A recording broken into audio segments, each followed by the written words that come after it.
Hello students, welcome to la excellence IAS academy. ఈరోజు మనం December 14 నాటి ఈనాడు న్యూస్ పేపర్లోని ఇంపార్టెంట్ కరెంట్ అఫైర్స్ గురించి డిస్కస్ చేద్దామండి. ఈరోజు important topics to be covered మనం అబ్జర్వ్ చేస్తే, ఫస్ట్ వన్ ఇంధన పొదుపు భవితకు మదుపు.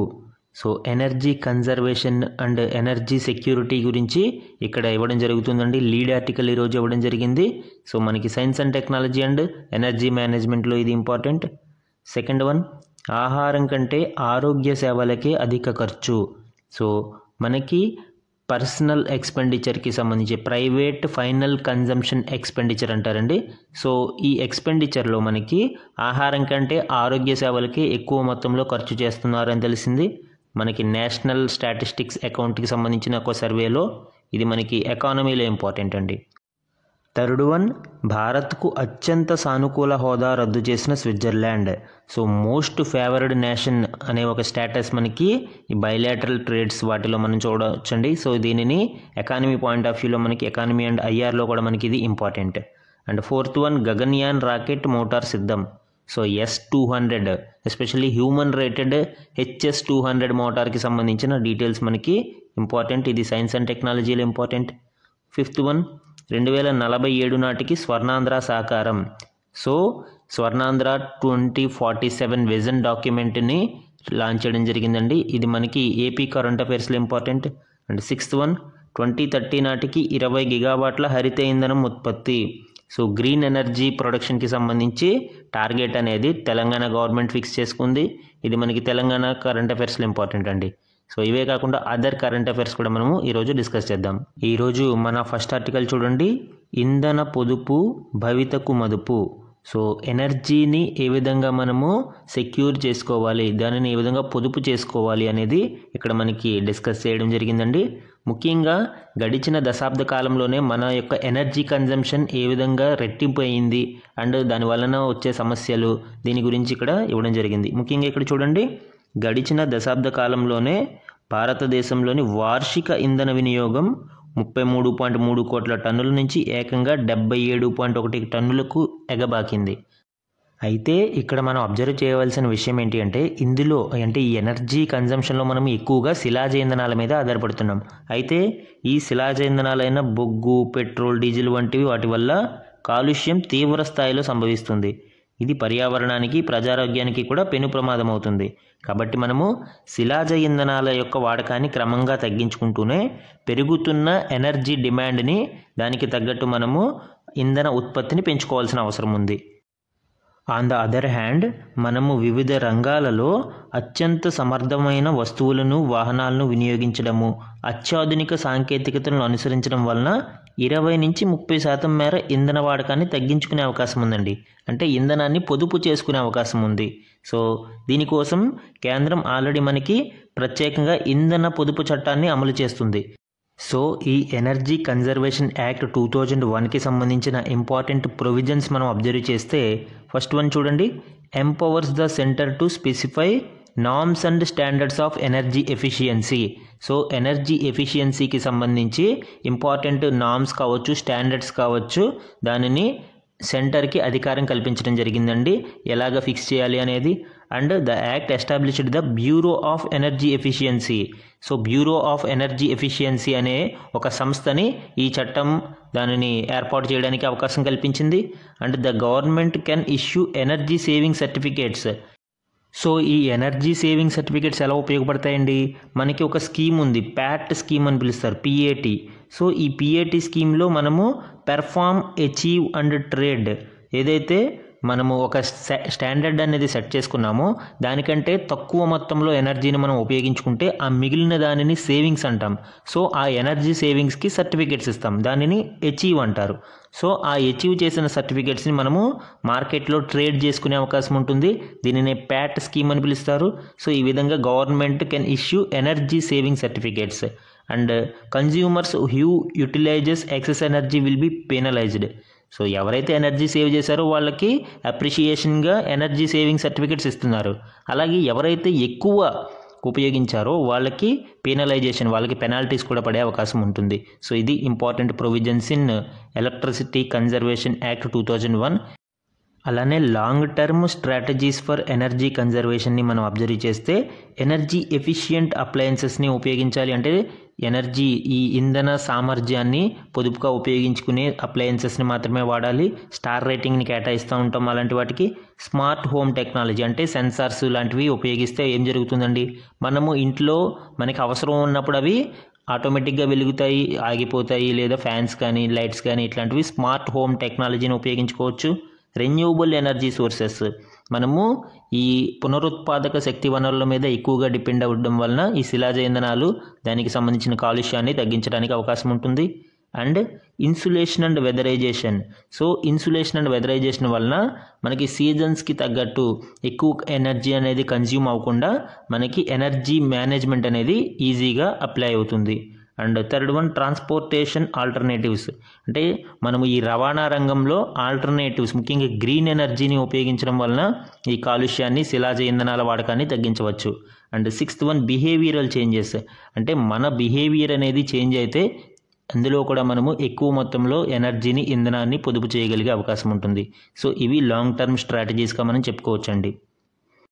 ఇక్కడ కొన్ని ముఖ్య గణాంకాలని మనం అబ్జర్వ్ చేస్తే కేంద్రం ఆధ్వర్యంలోని బ్యూరో ఆఫ్ ఎనర్జీ ఎఫిషియన్సీ ఇంధన పొదుపు మార్గాలను అన్వేషించి క్షేత్రస్థాయిలో వాటి అమలుకి కృషి చేస్తుందండి. సో మనం ఆల్రెడీ చెప్పుకున్నాం ఎలక్ట్రిసిటీ కన్జర్వేషన్ యాక్ట్ 2001 ప్రకారం ఈ BEE అనేది ఏర్పాటు అయింది అని. సో వీటి ద్వారా ముఖ్యంగా మనకి 2022-23లో 4.5 కోట్ల టన్నుల మేర ఎనర్జీ ఆదా అయింది.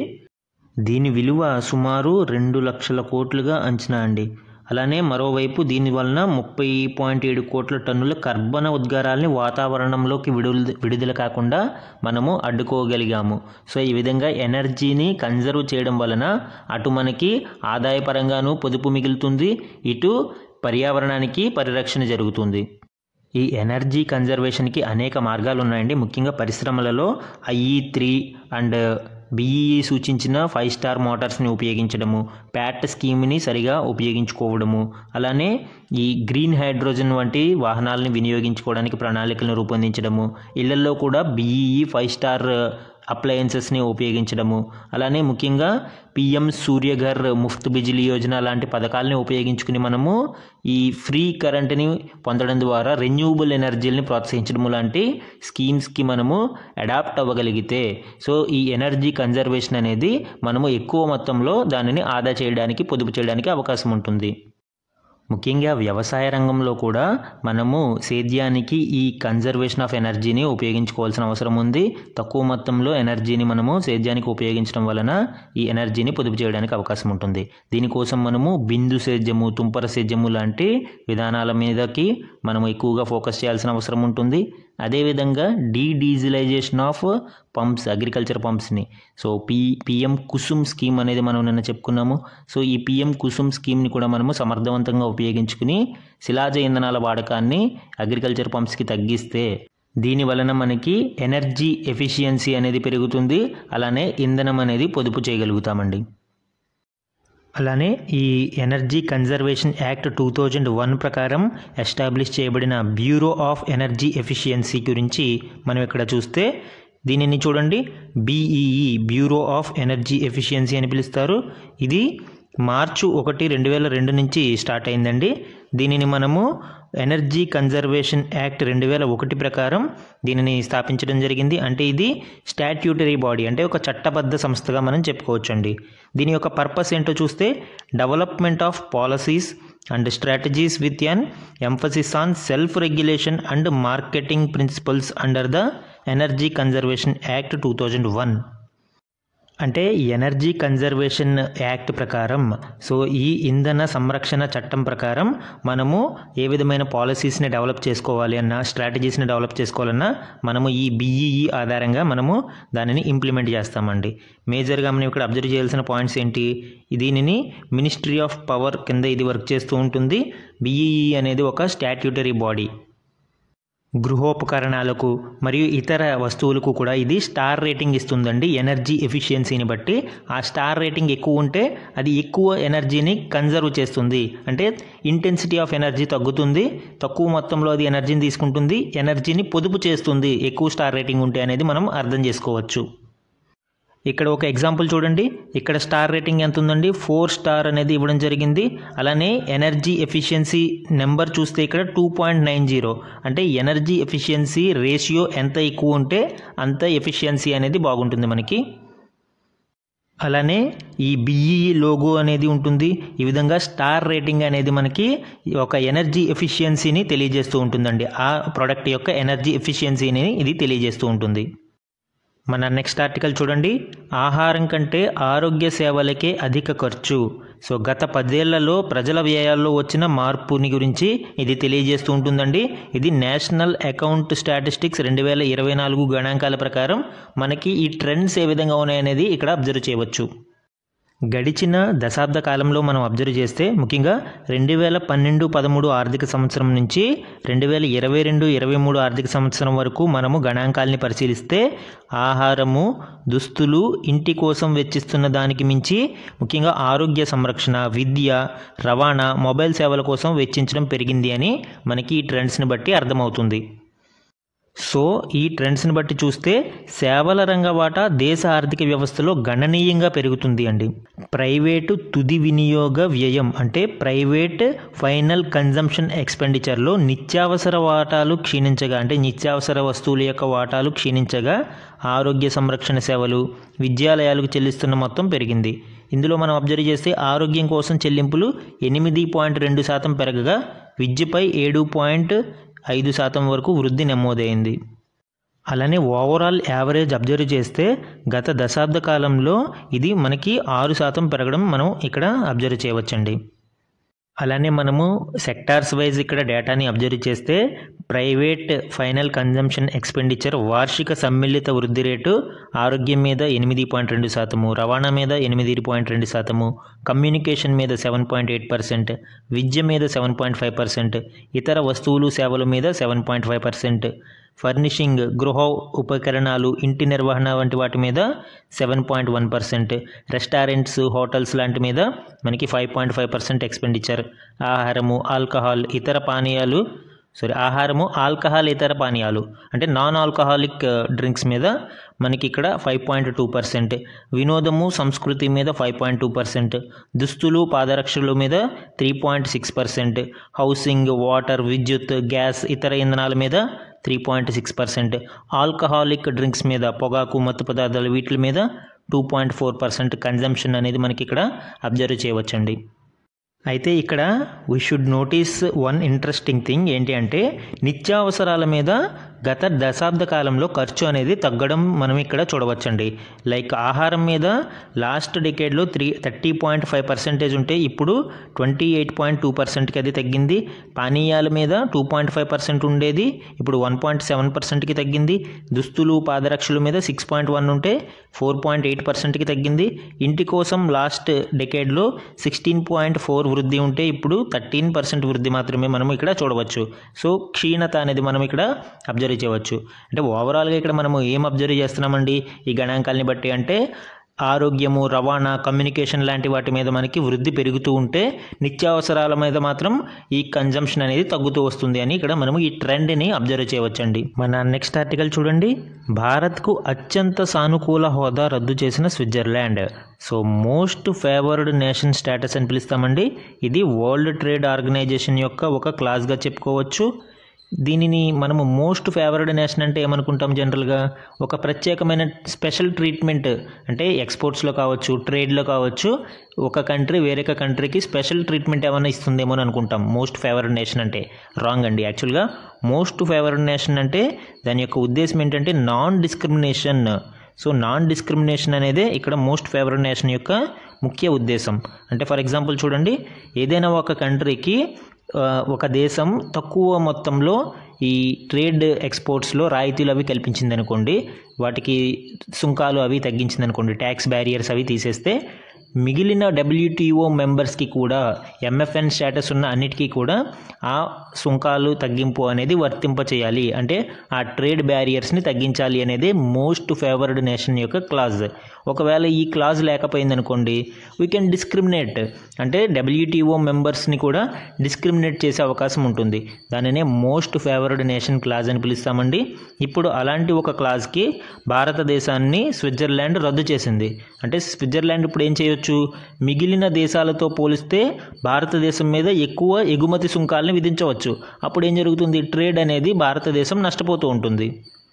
ఈ మోస్ట్ ఫేవర్డ్ నేషన్ క్లాజ్ యొక్క ప్రోస్ అండ్ కాన్స్ అంటే లాభాలు మరియు నష్టాలు మనం అబ్జర్వ్ చేస్తే, దీనివల్ల మనం access to a larger market, ఏ దేశంకైనా మనము ఆ దేశంలో MFN స్టేటస్ ఉంటే ఈజీగా మనము యాక్సెస్ చేయగలుగుతాం మార్కెట్లోకి.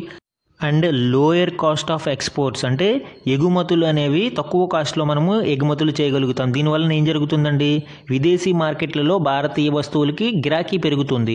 ఎక్స్పోర్ట్స్కి కాస్ట్ ఎక్కువైందనుకోండి, ఆ సుంకము ఆ ట్యాక్సెస్ అన్నీ కూడా మళ్ళీ ఫైనల్ ప్రోడక్ట్ మీద పడి కాస్ట్ పెరిగిపోతుంది. ఇప్పుడు ఏం జరుగుతుంది, తక్కువ ప్రైస్కే భారతీయ వస్తువులు లభిస్తూ ఉంటాయి. And products become more competitive. మార్కెట్లో తక్కువ మొత్తంలో మనకి ప్రొడక్ట్లు లభించాయనుకోండి, కాంపిటీషన్ మనకి ఎక్కువ డిమాండ్ పెరుగుతూ ఉంటుంది. And more opportunities for growth. దీనివల్ల ఏం జరుగుతుందండి, ఎక్కువ అవకాశాలు లభిస్తూ ఉంటాయి గ్రోత్కి. సో ఇవి మేజర్గా మనము ప్రోస్గా చెప్పుకోవచ్చండి. అయితే కాన్స్ ఏంటి, no protection against cheaper goods produced by foreign countries. ఇప్పుడు ఏం జరుగుతుంది, చైనా వస్తువులు ఏం జరుగుతాయి, తక్కువ మొత్తంలో భారతదేశంలోకి డంప్ అయిపోతాయి. అలాంటప్పుడు ఏం జరుగుతుంది, భారతదేశంలోని స్వదేశీ వస్తువులకి మనకి గిరాకీ తగ్గిపోతుంది. ఈ డంపింగ్ అయిపోయిన వాటి మీద ఎక్కువ మంది తక్కువకి ఏది వస్తే అదే కొనుక్కుంటారు. సో భారతీయ వస్తువులకి డిమాండ్ తగ్గుతుంది అప్పుడు. అలానే local agricultural industry still can't compete with the subsidized US and EU markets. మనకి యూరోపియన్ యూనియన్ మార్కెట్ కావచ్చు, US మార్కెట్ కావచ్చు, వాటిలో ఉండే సబ్సిడీస్తో పోలిస్తే భారతీయ agricultural markets, local markets compete అవ్వలేవు.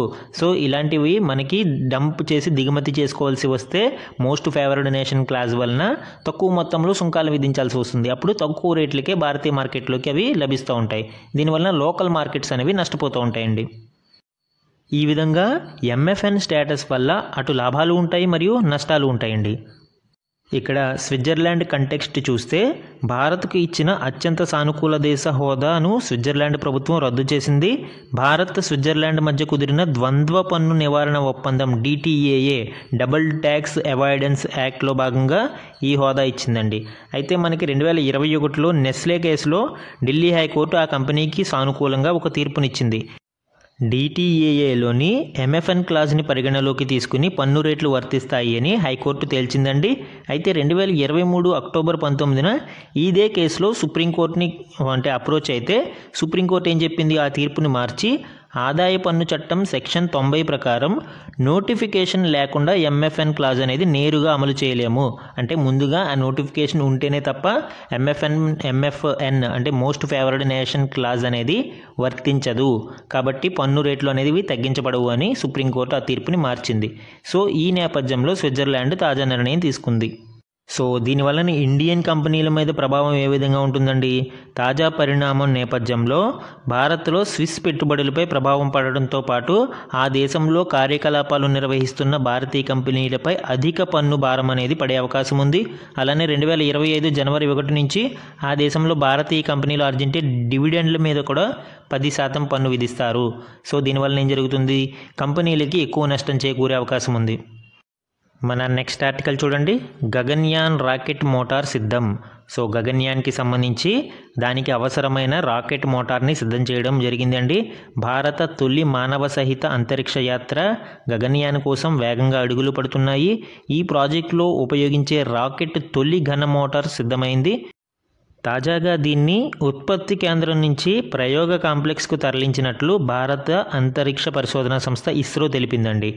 ఈ రాకెట్ మోటార్ యొక్క డీటెయిల్స్ మనం అబ్జర్వ్ చేస్తే, ఇక్కడ చూడండి, రాకెట్ మోటార్ అనేది మనకి ఫస్ట్ స్టేజ్లో S200 స్టేజ్ అని పిలుస్తాం మనము.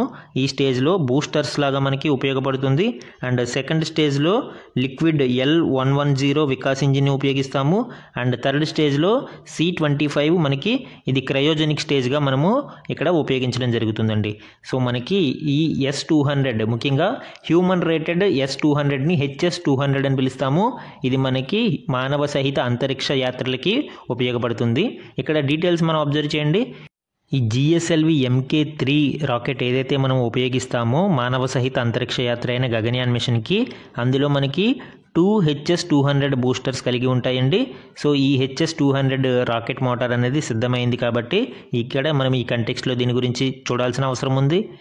ఈ HS-200 బూస్టర్ యొక్క డైమెన్షన్స్ని మనం అబ్జర్వ్ చేస్తే 200 మీటర్ లాంగ్ ఉంటుంది with a diameter of 3.2 meters, అంటే పొడవు 20 మీటర్లు ఉంటే డయామీటర్ చుట్టుకొలత వచ్చి మనకి 3.2 మీటర్లు కలిగి ఉంటుందండి. ఇది ప్రపంచంలోనే world's second largest operational booster using solid propellants, అంటే ఘన ఇంధనాల్ని ఉపయోగించి వర్క్ చేస్తున్న రెండవ అతిపెద్ద ఈ రాకెట్ బూస్టర్గా మనము ఈ HS-200ని మనం చెప్పవచ్చండి. The HS-200 is the human-rated version of the S-200 rocket booster of satellite launch vehicle GSLV MK3. So మనకి ఇది గగన్యాన్ మిషన్లో మనకి హ్యూమన్ రేటెడ్ బూస్టర్గా మనము దీన్ని ఉపయోగిస్తాము. The S-200 motor, the first stage of the LVM-3 launch vehicle, is designed to deliver 4000 kg satellite to geosynchronous transfer orbit. మనము 4000 టన్నుల బరువు ఉన్న పేలోడ్స్ని జియోసింక్రోనస్ ఆర్బిట్స్లోకి పంపించడానికి అవసరమైన థ్రస్ట్ని ఈ S-200 బూస్టర్స్ అనేవి ఫస్ట్ స్టేజ్లో మనకి కల్పించడం జరుగుతుందండి. సెకండ్ స్టేజ్ మళ్ళీ లిక్విడ్ ఉంటుంది, థర్డ్ స్టేజ్ మనకి ఈ క్రయోజెనిక్ స్టేజ్ అనేది మనం చూడవచ్చు జిఎస్ఎల్వి ర్యాకెట్స్లో. సో గగన్యాన్ మిషన్కి అవసరమైన ఫస్ట్ స్టేజ్కి కావాల్సిన ఈ సాలిడ్ ప్రొపెల్లెంట్ HS-200 బూస్టర్స్ సిద్ధమైనవి అని మనకి ఇస్రో తెలియజేయడం జరిగిందండి. మన నెక్స్ట్ ఆర్టికల్ చూడండి. శక్తివంతమైన మహిళగా నిర్మలా సీతారామన్ వరుసగా 6వసారి ఫోర్బ్స్ జాబితాలో చోటు.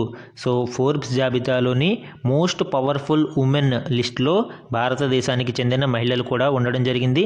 ముఖ్యంగా ముగ్గురు మనకి టాప్ 100లో ఈ జాబితాలో చోటు దక్కించుకోవడం విశేషం. ఇక్కడ మనము ఆర్డర్ వైజ్ చూస్తే భారతీయ ఆర్థిక మంత్రి 28వ స్థానంతో నిర్మలా సీతారామన్ గారు 28వ స్థానంలో అగ్రభాగాన్ని నిలిచారు. అదేవిధంగా భారత్ నుంచి HCL corporation chairperson Roshni Nadar Malhotra 81వ స్థానం దక్కించుకున్నారండి. గత ఏడాది ఈమె 60వ స్థానంలో ఉండడం విశేషం. ఇప్పుడు ఈమె 81వ స్థానంలో నిలిచారు.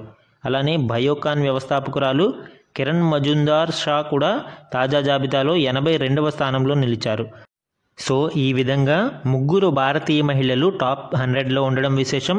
ముఖ్యంగా వరుసగా 6వసారి ఫోర్బ్స్ జాబితాలో నిర్మలా సీతారామన్ గారు చోటు దక్కించుకోవడం కూడా మనము ఒక విశేషంగా చెప్పుకోవచ్చండి. మన నెక్స్ట్ ఆర్టికల్ చూడండి. రాష్ట్ర అభివృద్ధికి రోడ్ మ్యాప్, స్వర్ణాంధ్ర 2047 దార్శనిక పత్రం విడుదల. సో ఆంధ్రప్రదేశ్ రాష్ట్ర ప్రభుత్వం డెవలప్మెంట్ పర్పస్లో ఒక రోడ్ మ్యాప్ని విడుదల చేయడం జరిగిందండి. వికసిత్ భారత్ 2047 లక్ష్యాలకి అనుగుణంగా స్వర్ణాంధ్ర 2047 విజన్ డాక్యుమెంట్ అనేది రిలీజ్ చేయడం జరిగింది.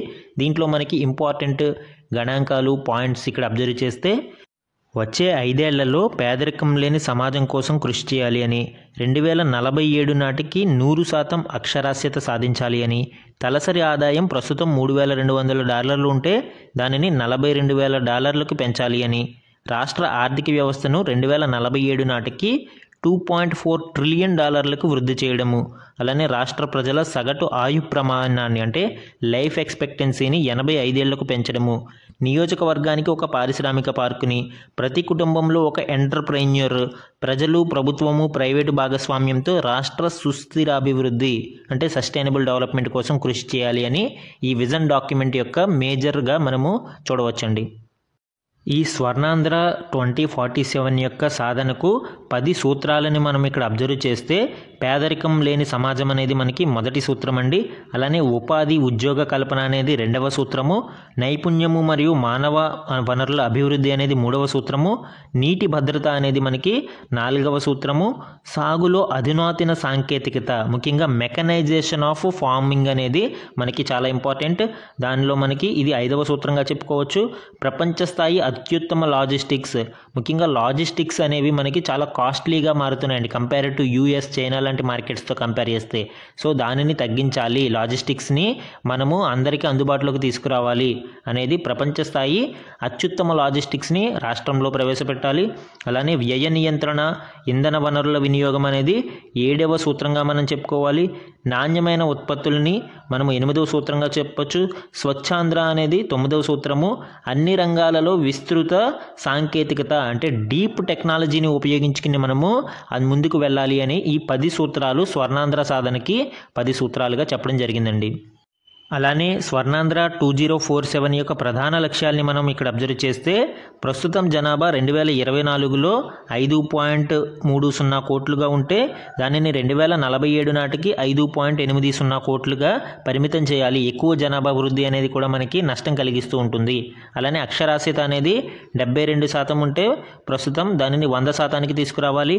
ఆర్థిక వ్యవస్థని $170 బిలియన్ ఉన్న దానిని మనము $2.4 ట్రిలియన్ తీసుకురావాలి. అండ్ సగటు ఆయు ప్రమాణం ప్రస్తుతం 70.6 ఏళ్ళు ఉంటే దానిని 85 ఏళ్ళు పైగా తీసుకురావాలి. మహిళా కార్మిక శక్తి 45.8% ఉంటే దానిని 80%కి పైగా పెంచాల్సిన అవసరం ఉంది. తలసరి ఆదాయం ప్రస్తుతం $3,200 ఉంటే దానిని $42,000 తీసుకురావాల్సిన అవసరం ఉందండి విజన్ 2047 నాటికి. అలానే ప్రస్తుతం పట్టణ జనాభా 36% ఉంటే దానిని 60%కి పెంచాలి అని, నిరుద్యోగిత రేటు 4.1% ఉంటే దానిని 2% కంటే తక్కువకి తీసుకురావాలి. ఎగుమతులు ప్రస్తుతం $19.3 బిలియన్ ఉంటే దానిని $450 బిలియన్ పెంచాలి అని మనము ప్రధాన లక్ష్యాలుగా స్వర్ణాంధ్ర 2047 విజన్ డాక్యుమెంట్లో ప్రధాన లక్ష్యాలుగా వీటిని మనం చెప్పుకోవచ్చండి. సో ఇవన్నీ ఎగ్జామ్ పాయింట్ ఆఫ్ వ్యూలో ఈ స్టాటిస్టిక్స్ ఇంపార్టెంట్. ముఖ్యంగా గ్రూప్ 1 మెయిన్స్ లాంటి వాటికి పూర్తిగా మనము ఈ విజన్ 2047 డాక్యుమెంట్ని చదువుకుని వెళ్ళాల్సిన అవసరం ఉంది. మన నెక్స్ట్ ఆర్టికల్ చూడండి, కార్ల రిజిస్ట్రేషన్లో తిరోగమనము. సో తెలంగాణ రాష్ట్రంలో మనకి కార్ల రిజిస్ట్రేషన్ అనేది తగ్గుతూ కనిపిస్తుంది అని ఇక్కడ మనం చూడవచ్చు. తగ్గుతున్న పన్నులు, ఫీజుల ఆదాయం అంటే రిజిస్ట్రేషన్ మీద వచ్చే ఆదాయం తగ్గిపోతుంది. ఇతర రాష్ట్రాలలో 8 నుంచి 36% వరకు వృద్ధి ఉంటే తెలంగాణలో మాత్రం ఇక్కడ రివర్స్ ట్రెండ్ అనేది చూడవచ్చు. ఇక్కడ వివిధ రాష్ట్రాల యొక్క గణాంకాలని పరిశీలిస్తే 2023-24 మరియు 2024-25 మధ్య వృద్ధి శాతాన్ని చూస్తే తెలంగాణ -0.08% అనేది అంటే నెగిటివ్ ట్రెండ్ అనేది ఇక్కడ చూడొచ్చు మనకి. అలానే కర్ణాటక పాజిటివ్ ట్రెండ్లో 8.38% ఉంది, కేరళ 10.63% ఉంది, ఆంధ్రప్రదేశ్ వచ్చి 12.81%తో వృద్ధిలో ఉంది, అండ్ మహారాష్ట్ర వచ్చి 12.95%తో పాజిటివ్ ట్రెండ్లో ఉంది అండి. తమిళనాడు అత్యధికంగా 32.63%తో అత్యధికంగా మనకి పాజిటివ్ ట్రెండ్లో ఇక్కడ మనం చూడవచ్చు. అంటే మిగిలిన రాష్ట్రాలతో పోలిస్తే తెలంగాణ నెగిటివ్ ట్రెండ్లోకి మనము ఇక్కడ గమనించాల్సిన అవసరం ఉంది. అయితే దీనికి గల కారణం ఏంటి అనేది విశ్లేషిస్తే రియల్ ఎస్టేట్ రంగం మందగమనంలో ఉన్న కారణంగా వాహన కొనుగోళ్లు తగ్గినట్లు భావిస్తున్నారండి. అలానే ప్రస్తుత ఆర్థిక సంవత్సరంలో వచ్చిన మొత్తం ఆదాయంలో 72% పైగా ఆదాయం లైఫ్ ట్యాక్స్ నుంచే మనం రావడం ఇక్కడ గమనించవచ్చు. అలానే క్వార్టర్లీ ట్యాక్స్ మీద, గ్రీన్ ట్యాక్స్ మీద, ఫీజుల రూపంలో, యూజర్ ఛార్జీల రూపంలో, జరిమానాల రూపంలో మనకి ఈ మొత్తం ఆదాయం అనేది ఇక్కడ లబ్ధి చేకూరడం జరిగింది. మన నెక్స్ట్ ఆర్టికల్ చూడండి, 2030 నాటికి 20 గిగావాట్ల హరిత ఇంధన ఉత్పత్తి గ్రీన్ ఎనర్జీ ప్రొడక్షన్కి సంబంధించి 2030 నాటికి 20 గిగావాట్ల వరకు మేము టార్గెట్ పెట్టుకున్నాము అని ఉప ముఖ్యమంత్రి బట్టి విక్రమార్క గారు వెల్లడించడం జరిగింది. అలానే 2035 నాటికి దీనిని ఇంకా పెంచుతూ 2035 నాటికి 40 గిగావాట్ల ఉత్పత్తికి లక్ష్యంగా పనిచేస్తామని ఆయన వెల్లడించారండి.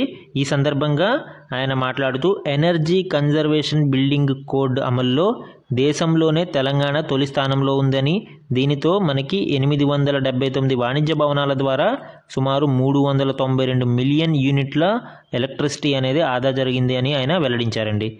సో ఈ విధంగా అటు గ్రీన్ ఎనర్జీ ప్రొడక్షన్తో పాటు ఇటు ఎనర్జీ కన్జర్వేషన్ మీద కూడా తెలంగాణ ప్రభుత్వం ప్రత్యేక శ్రద్ధ పెడుతుంది అని ఆయన వెల్లడించారు. సమ్ ఇంపార్టెంట్ వన్-లైనర్స్ మనం ఇక్కడ అబ్జర్వ్ చేస్తే India's D Gukesh clinched the 2024 world chess championship on 12th December 2024 becoming the sports youngest ever title holder. So భారతదేశానికి చెందిన Dommaraju Gukesh 2024 world chess championship టైటిల్ని గెలవడం జరిగిందండి. ఈయన ప్రపంచంలోనే అతి పిన్న వయస్కుడిగా ఈ టైటిల్ని గెలిచిన వ్యక్తిగా నిలవడం ఇక్కడ మనము రికార్డుగా చెప్పుకోవచ్చు. And the Ministry of Defence has signed a contract with Hindustan Aeronautics Limited for the procurement of 12 Su-30 MKI fighter aircrafts on 12th December 2024. అంటే మనకి MoU between ministry of defence మరియు అంటే రక్షణ మంత్రిత్వ శాఖ మరియు హిందుస్థాన్ ఏరోనాటిక్స్ లిమిటెడ్ మధ్య ఈ ఒప్పందం కుదిరిందండి. దీని ప్రకారం 12 సుఖోయ్ 30 MKI ఎయిర్ క్రాఫ్ట్స్ని అందించడానికి మనకి సుమారు 13,500 కోట్ల రూపాయలకి చెందిన ఒప్పందం అనేది ఫైనల్ అయింది. అండ్ నెక్స్ట్ వన్ చూడండి, ministry of AYUSH Pratap Rao Jadhav inaugurated the 12th world Ayurveda congress 2024 and Arogya expo in Dehradun on 12 December 2024. మనకి 10వ వరల్డ్ ఆయుర్వేద కాంగ్రెస్ అనేది డెహ్రాడూన్లో ఇనాగరేట్ చేయబడింది. దీని యొక్క థీమ్ వచ్చి digital health and Ayurveda perspective. So మనకి 2024 యొక్క థీమ్ అనేది ఇంపార్టెంట్, అలానే ఎక్కడ జరిగింది అనేది కూడా important. The conference is held until 15th December, 15వ డిసెంబర్ వరకు ఈ సదస్సు అనేది నిర్వహించబడుతుంది. సో ఇవి ఈరోజు ఈనాడు న్యూస్ పేపర్లోని ఇంపార్టెంట్ కరెంట్ అఫైర్స్ అండి. Thank you for watching.